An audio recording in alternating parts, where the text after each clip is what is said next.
Well, hello, thank you for joining me today again on the church history trail, and today we find ourselves in the village of DONAGHCLONEY, and what we're looking at here is St Patrick's Church of Ireland.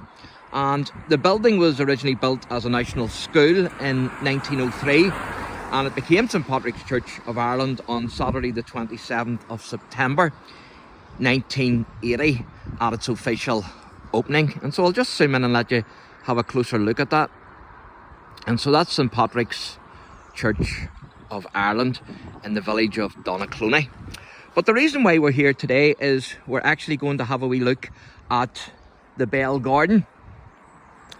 And the Bell Garden, which is actually shaped like a bell, stands on the site in which Patrick is believed to have established a monastic settlement in the 5th century AD, whilst on his journey from Saul to Armagh. And it was known as the Church of the Meadow.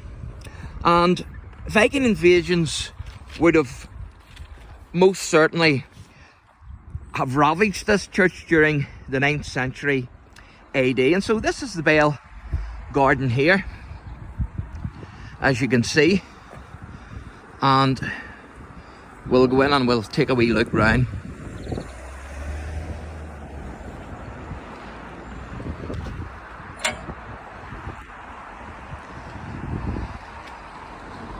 And as I say, it's actually shaped in the form of a bell. And you can see the billboard there. It says DONAGHCLONEY Bell Garden, and that's the bell that it's actually named after. Now, the Church of DONAGHCLONEY flourished during the Middle Ages and is mentioned in various accounts in 1306, 1422 and also 1546. Now, during the later Middle Ages, a new bell was actually cast for this church, and it was inscribed with the following inscription: "I am a small and noisy bell." Now, a bell would have had a special place in the monastery here, not only to warn of Viking invasions, but also for religious practices. The monks would have used it, and so it would have been used within the monastery. Now, DONAGHCLONEY Parish Church suffered damage during both the 1641 rebellion and also the Cromwellian period.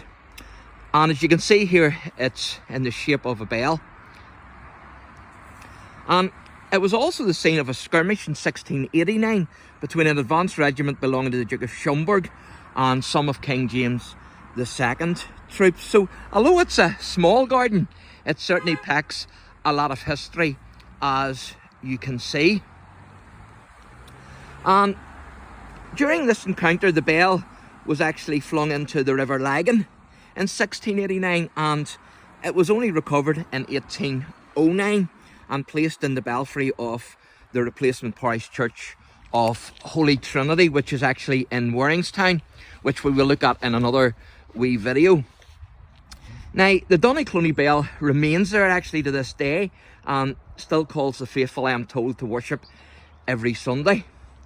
And so here we are now in the graveyard, and of course this old graveyard is on a mound which is above the River Lagan, and it was originally a reasonably large ring fort, forming a strong defensive position a little distance from the river bank. Now, the once circular nature of the cemetery here has been damaged, at least to an extent, by the realignment of the road, and that's the road just there at the gate. And so there's a lot of history in this wee cemetery and the Bell Garden in DONAGHCLONEY. And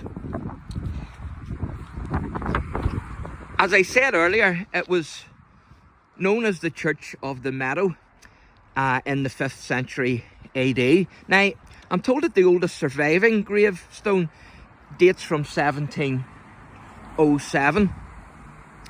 And there's a number of war graves actually in this graveyard. And so we're going to take a wee look at some of them. One of them is Private Bernard McCurt.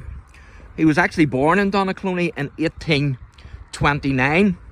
And he was awarded the Victoria Cross for his gallantry, and he died on the 5th of October 1888, and he's actually buried in Belfast Cemetery. So he's not actually buried in this cemetery at DONAGHCLONEY, but there is a wee memorial here, a memorial headstone to the private, and so that's where I'm going to show you now. And this is it here. As you can see, I'll just zoom in and let you see that a wee bit better. And so there you are. It says, "Sacred to the memory of Private Bernard McCourt, VC, 95th, the Derbyshire Regiment, who won the regiment's first VC at Roa, Central India, 6th of January 1858. He died 5th of October 1888, and then it's got on it 95. And so that's a memorial to a war hero here at DONAGHCLONEY. But there's other war graves here as well. Here's another one just in front of that one, and it's of J. Highlands. He was a sapper in the Royal Engineers, and he died the 4th of December 1918. And his isn't the only, theirs isn't the only war graves here. There's other war graves here as well.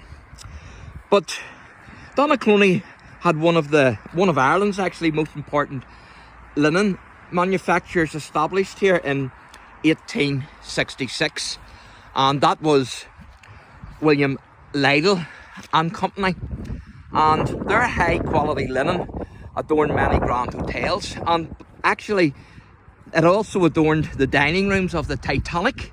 And if you remember, Titanic was the ship that collided with the iceberg in 1912 and sank, and many passengers, of course, lost their lives. And here's another wee war memorial here, a wee grave here as well, to a war veteran or someone who lost their lives in the war. I think this is the Second World War.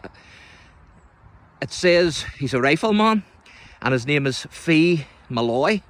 He was in the Royal Ulster Rifles, and he died 27th of January 1942. And so that would have been the Second World War. But getting back to the factory here, and the chimney is actually still here off the factory, and also the pavilion of the cricket ground as well, and also some of the old buildings of the factory is actually here as well. And they're actually building houses in this ground, so they are, as you can see. And so I'll zoom in and let you see that a wee bit better. As you can see, there's the chimney of the old factory. They're building houses now, as you can see, in this vicinity. And there's the cricket ground behind the chimney, and they still play cricket in that ground today because I've seen them. And I believe that that's the old buildings of the factory. And so DONAGHCLONEY was very big into the linen manufacture at one time. And so I hope you've enjoyed our trip today to DONAGHCLONEY Graveyard and also the DONAGHCLONEY Bell Garden. And if you like the channel, then please like and subscribe. God bless.